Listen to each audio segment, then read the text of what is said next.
Right, మనం మాట్లాడుకుంటున్న కాలేజ్లో శ్రీ బాలాజీ డెంటల్ కాలేజ్లో ఇంటేక్ ఎంత అండి? 100 సీట్లు. ఇది ప్రైవేట్ కాలేజ్ కాబట్టి మేనేజ్మెంట్ కోటా, ఎన్ఆర్ఐ కోటా కూడా ఉంటాయి. కరీంనగర్ కోటాకి 50% అంటే 50 సీట్లు, మేనేజ్మెంట్ కోటాకి 35% అంటే 35 సీట్లు, ఎన్ఆర్ఐ కోటాకి ఎంత 15% అంటే 15 సీట్ల ఇంటేక్తో అయితే కాలేజ్ ఉంది.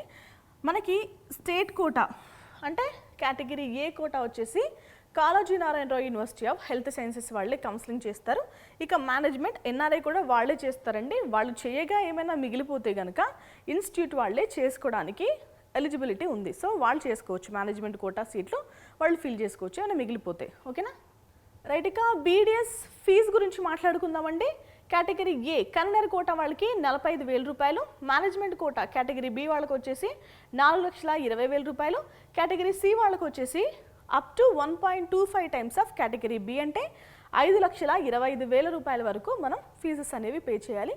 నేను చెప్పినవన్నీ కూడా ట్యూషన్ ఫీజులు మాత్రమే. ఇవి కాకుండా మనకి ల్యాబ్స్ కానీ సో యూనివర్సిటీ ఫీజులని అవి కూడా ఛార్జ్ చేస్తారు. ఓకేనా?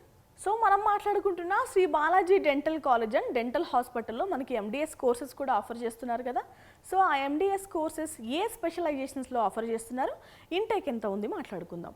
మనకి కన్జర్వేటివ్ డెంటిస్ట్రీ అండ్ ఎండోడోంటిక్స్లో 3 సీట్లు ఉన్నాయి.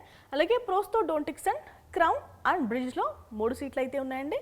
పెరియోడోంటిక్స్లో 2 సీట్లు, ఆర్థోడోంటిక్స్ అండ్ డెంటోఫేషియల్ ఆర్థోపెడిక్స్లో 2 సీట్లు, అలాగే ఓవరాల్ అండ్ మ్యాక్సిల్లోఫేషియల్ సర్జరీలో 2 సీట్ల ఇంటేక్ అయితే ఉంది. సో ఇవన్నీ కూడా పీజీ కోర్సెస్కి సంబంధించిన సీట్ల ఇంటేక్.